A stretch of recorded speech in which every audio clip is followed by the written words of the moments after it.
Bismillahirrahmanirrahim. In today's class, we are going to talk about discourse and education. Fine.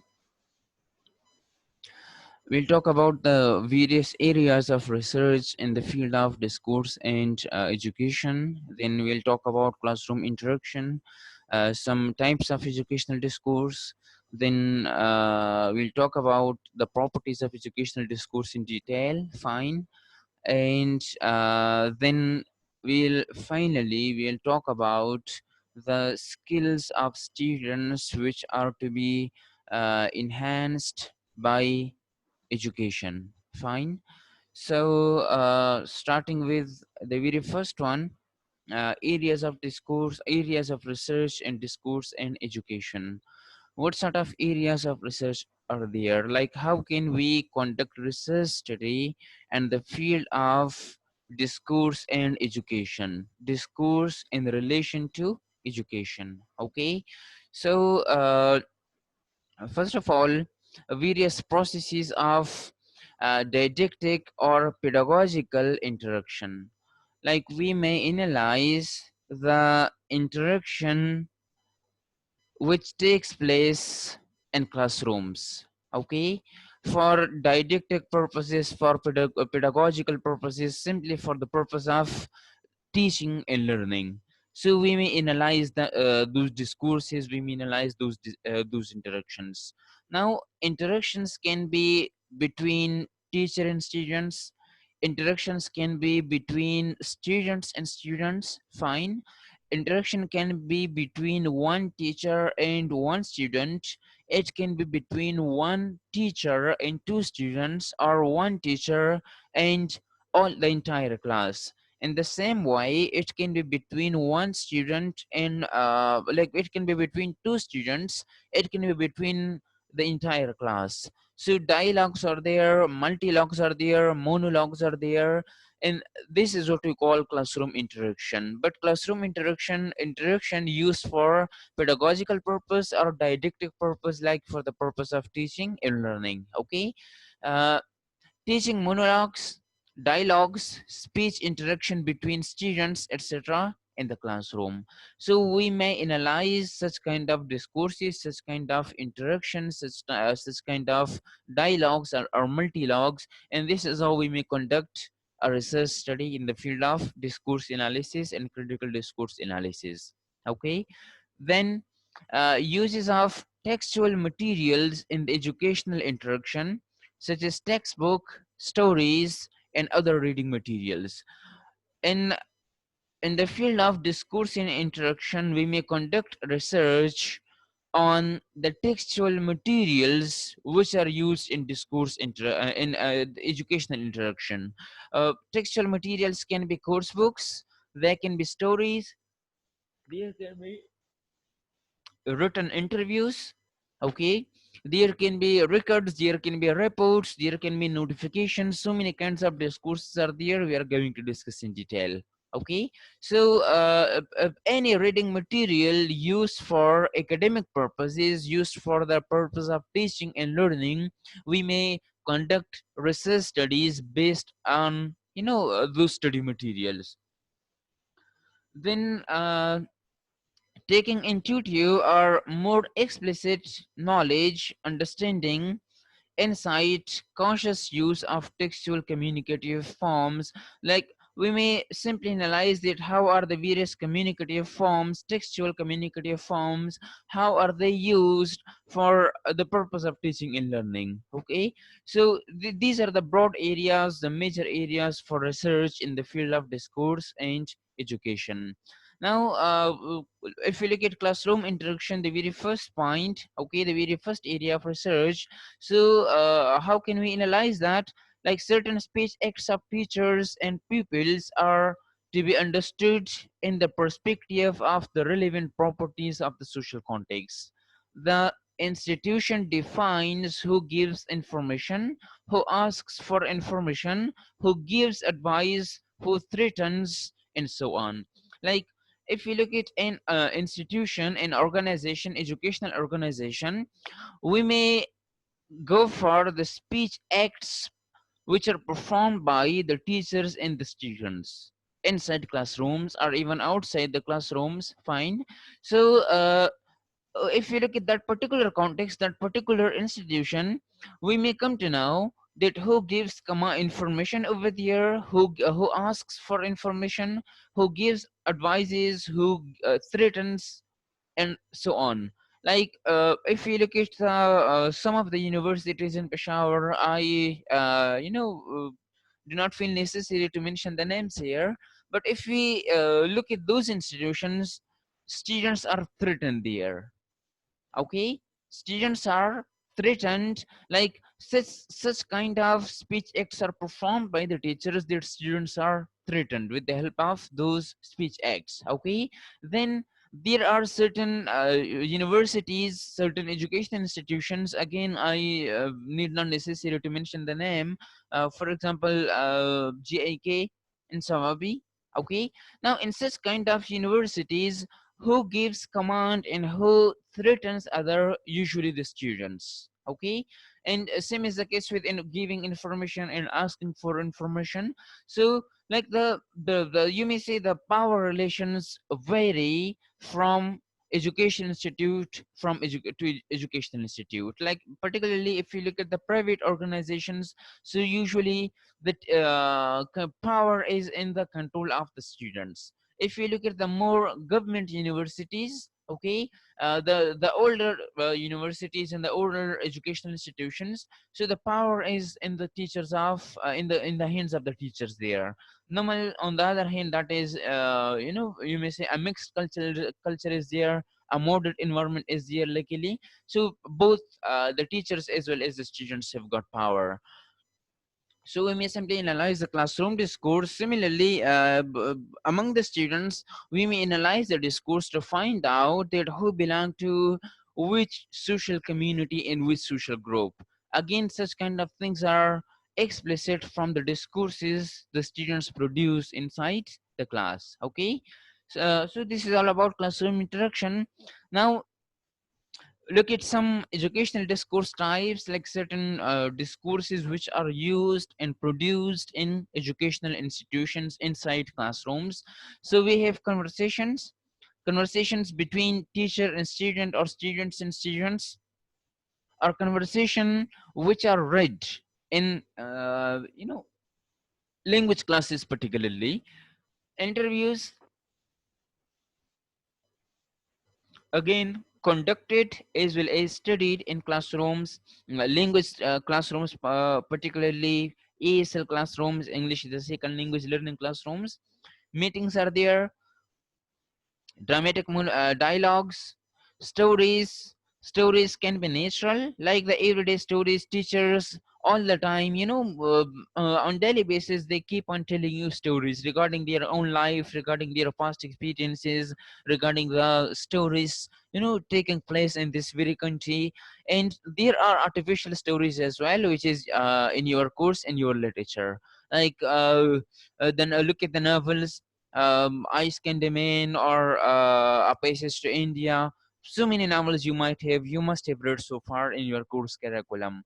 So they are also stories, but they are artificial stories, imaginary stories. Like people have created those stories. Fine, and that is what we call literature. Then poetry is there. Songs again are studied in ASL classrooms, particularly. Newspaper news are there, lectures, textbook. This is the most important thing in education, the most important discourse type, textbook. Okay, you may say that the base of education, the very foundation of education is a textbook. Public letters are studied. If you remember class 9th or 10th, Sheikh Sadi ki Khutut, there was a topic like that. So there were some letters, public letters, which were to be read and studied by the students. Advertisements are there, diaries, uh, letters, written by Alama Iqbal to some famous people of that time. Fine, in courses, people study those letters as well.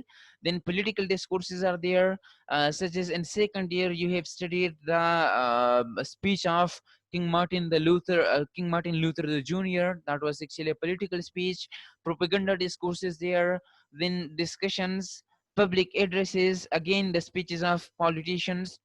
Laws and public notices are there. Okay, radio and television. So stories and dramas, shows, interviews, the videos of these things or audio recordings of these things. They are discussed in classrooms, particularly ASL classrooms. Uh, I mean, classrooms for learning English as a second language. Reports are there.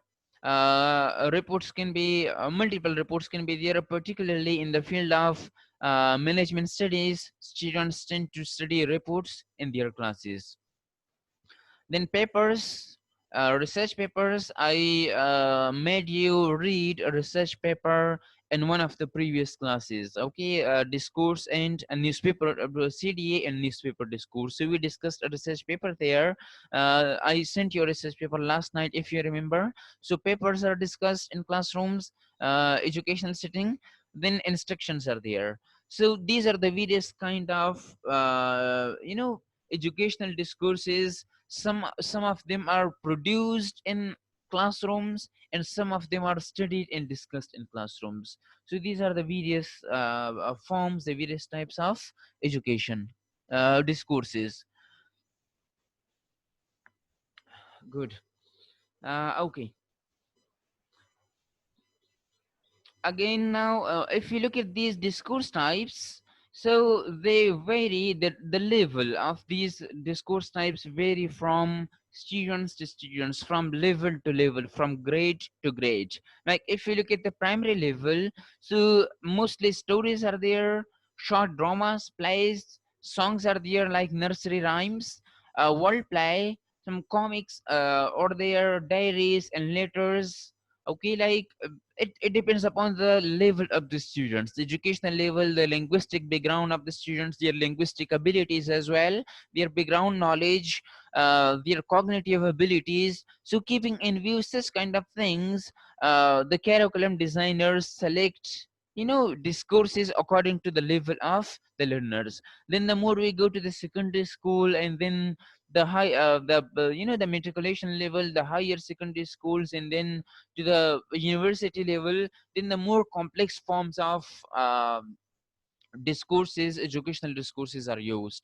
Like we do not teach research papers to school students. Rather, the most complex form of educational discourse, that is research papers. So research papers are to be read and discussed by and to be taught to the university students only. So in to the primary level students, we go for some such sort of interesting and easy study materials, easy discourses, educational discourses.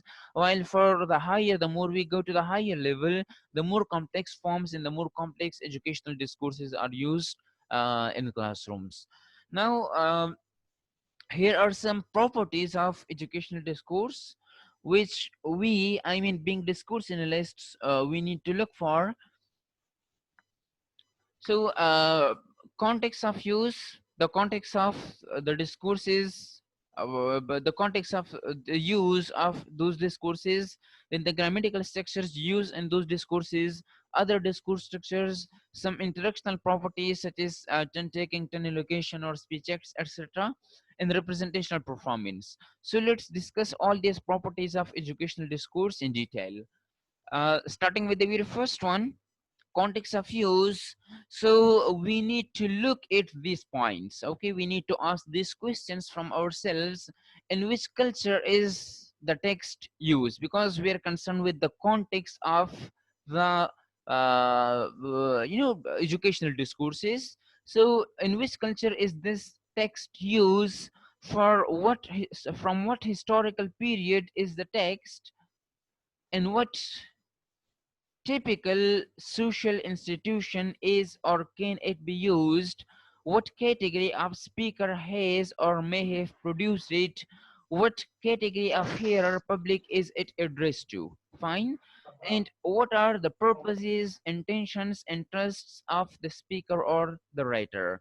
Now, if you look at the book of the Urdu book or the English book, or particularly the book of Pakistan studies, which is which is studied in schools and colleges. Now, in which culture is the text used? We have to look at that. From what historical period is the text? If you look at the speech of Martin Luther King the Jr. in the textbook of second year English textbook, so we have to look at the historical period. Okay, similarly, the last address of the Holy Prophet Sallallahu Alaihi Wasallam, again we have to look at the historical period of that text. Okay, same is the case with the various lessons present in the Pakistan study subject or the Urdu book or English book. So we have to look at the historical period of the text. Okay, then in what typical social situation is or can it be used?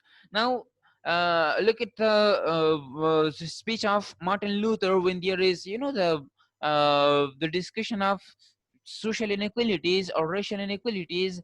That discourse can be used in that situation. Similarly, we have certain poems or certain lessons in the book of first year and second year, like the first chapter that is about hope and aspiration, and there are multiple poems and lessons over there. Okay, then the second chapter that is about leadership.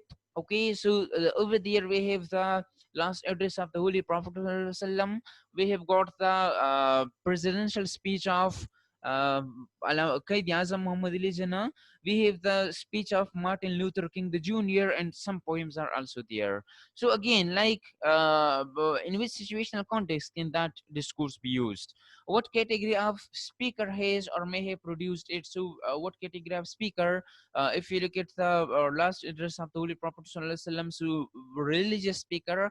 If you look at King Martin Luther the Jr., political speaker. Okay, if you look at the again the speech of the address of Qaid Muhammad Ali Jinnah, again a kind of political speaker is here. Okay, so this is how we have to look at these things. What category of hearer is it addressed to? So the Holy Prophet Sallallahu Alaihi Wasallam, that the last address, it is addressed to the Muslims. Okay, King Martin the Luther Jr., his speech is addressed to the people who, who are doing work for anti-racist ideologies. Similarly, Qaid Muhammad Ali Jinnah, so that is, national interest is there, Pakistanis and Indians.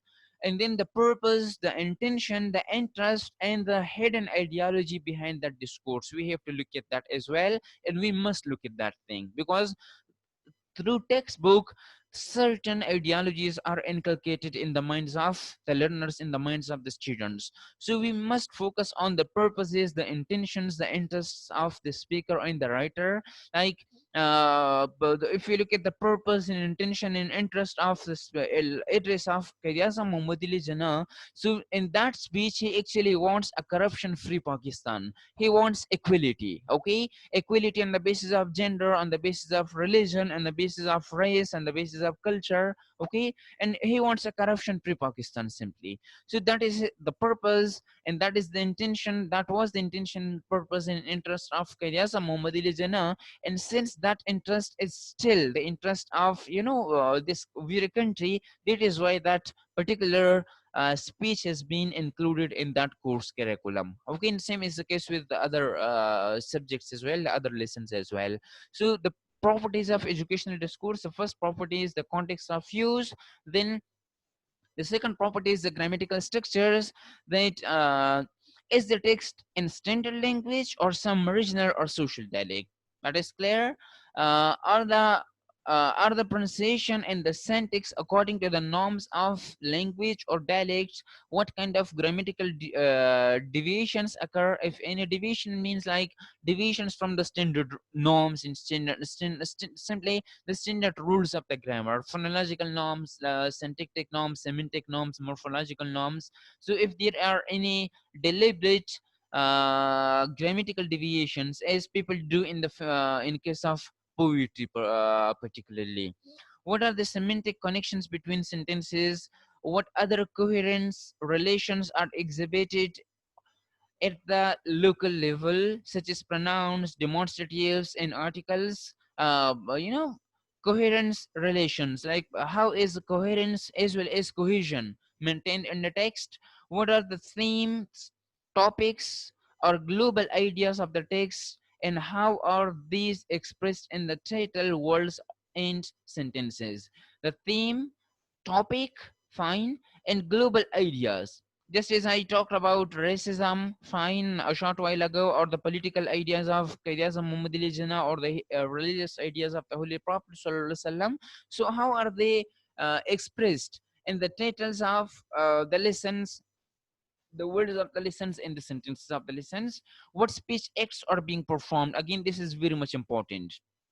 What kind of speech acts are there? We've already discussed speech acts like locutionary, perlocutionary. Apart from this, we have talked about the expressives, indirectives, assertives, etc. And there are speech acts like local speech acts might be there, then global speech acts might be there. So we must, our focus must be on all these kinds of speech acts, particularly the local speech acts and the global speech acts. Okay. Is there a global speech act being performed? As I told you, we need to look for any global speech act performed.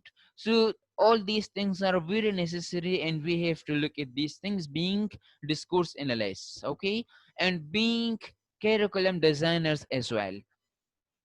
Properties of educational discourse 3, the third property, that is other discourse structures, like what kind of superstructure has the text. For example, the superstructure is narrative, that is a narrative discourse or argumentative discourse, or what kind of superstructure is here, okay? And how is this structure organized and signaled in the text? Then what kinds of stylistic structures characterize the text, like pronunciation, lexical choice, register, and syntactic length, complexity of sentences, semantic coherence, completeness, etc. Like we have to look at all the stylistic features, the stylistic structure, the stylistic characteristics of the text. What kind of rhetorical operations are being used? Rhetorical operations means like the figures of speech, such as we have exaggeration, repetition, metaphor, alliteration, substitution, deletion, repetition, okay, and morphophonological, syntactic, and semantic operations. So we have to look at all these things in uh, educational discourse. That is the third property, which is other discourse character structures. Then the fourth one, this is interactional properties, like interaction within the discourses. So who is speaking to whom? Who is the speaker? Who is the uh, discourse producer? Who is the discourse consumer? Who takes, gives, or keeps turn? Who takes the turns? Who allocates the turns? And who keeps turns? Who carry on the conversation and communication interaction? We've already discussed these things in detail.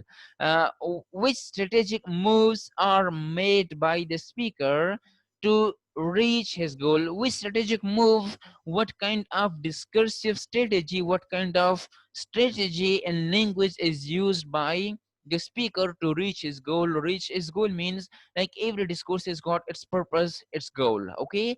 And speakers, when they want to achieve their goal, they they make certain strategic moves, they make certain they use certain discursive strategies, certain strategies in discourse, okay? So we have to look at that.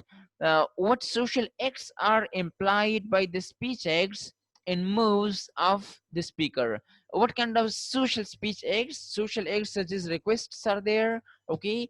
uh, Opposings of requests are there, apologies are there, gratitudes are there, offering help or opposing something, okay? So speech acts, what kind of social acts are performed in the text, okay? What role and status differences are exhibited in the utterances and in the interaction? So role and status differences, the role and statuses of the various speakers inside the text, okay? and the role and status of the people who have produced the text and the people to whom the text is being addressed. Okay, so we have to look at that role and status. That is the interactional property, because it's all about the interaction, all about the various strategies of interaction. Moving to the last one, the last property of educational discourse, that is representation performance. What are the writing or sound features such as loudness, pitch, warmth, etc.? We have to look at all these features because loudness, pitch, warmth, depth, all these things have a very deep effect on the mind of the audience. Okay, like if you look at loudness, for example, when we want to focus on something, to stress on something, we raise our voice. Okay, when we want to focus on something and say something very important, we lower down the intensity and the loudness of our voice. Okay, and because like with depth we associate power. Fine. When we want to say something very key, we carefully, we lower down the loudness and the intensity, and this is how we increase the depth and the power in our speech. Fine. What's facial works what facial work, gestures, head position, closeness characterize the speaker and the hearer. Again, particularly in the case of ASL discourse, we have to look at all these features, like simply the paralinguistic features used in the interaction. Okay, like facial work such as gestures, head position, closeness. What kind of features are there, paralinguistic features are there? Okay, and how are they used by the speaker or the hearer, and how do they characterize the relationship between the hearer and the speaker? Like when for example, if someone wants to show that they are listening to the speaker very carefully, so they tilt their heads on one of the sides, either on the left or on the right. Okay, it depends upon the habit of the people.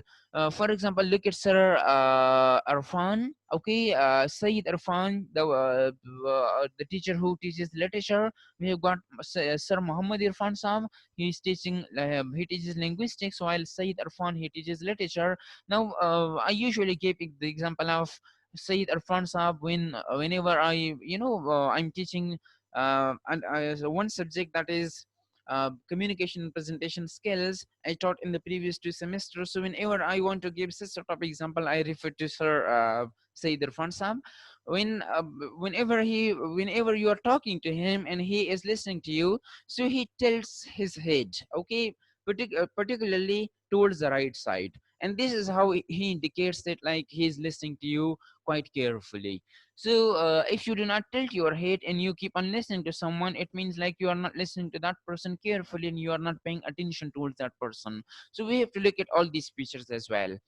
Uh, then the third property, representation, or related to representation of performance. Uh, what other acts are performed is paratextual properties such as laughing, look at angry, or relieved, and so on. They are called the paratextual properties. Okay, uh, laughing, who laughs frequently in communication and conversation, who starts the laughter and who ends the laughter. Okay, looking angry, who can show anger through facial expression and who cannot show anger, who is feeling relieved, okay, and who is not feeling relieved, and so on. Such kind of things are to be looked for in educational discourses, and these are the five properties of educational discourse. Now, let's briefly discuss some of the analytical skills which are developed or which are to be developed in the students through educational discourse, through educational communication. So, students, particularly university students, they should, Gaur, I'm coming to you. University students should be able to distinguish and study the following types of characteristics in discourse and communication. Okay, these sort of, like, they should be enabled to study and distinguish the following characteristics of discourse in communication. Like they should be enabled to study language, to study discourses, and to focus on these features in those discourses. What sort of features and characteristics of discourses are there, which we should enable the students to focus upon?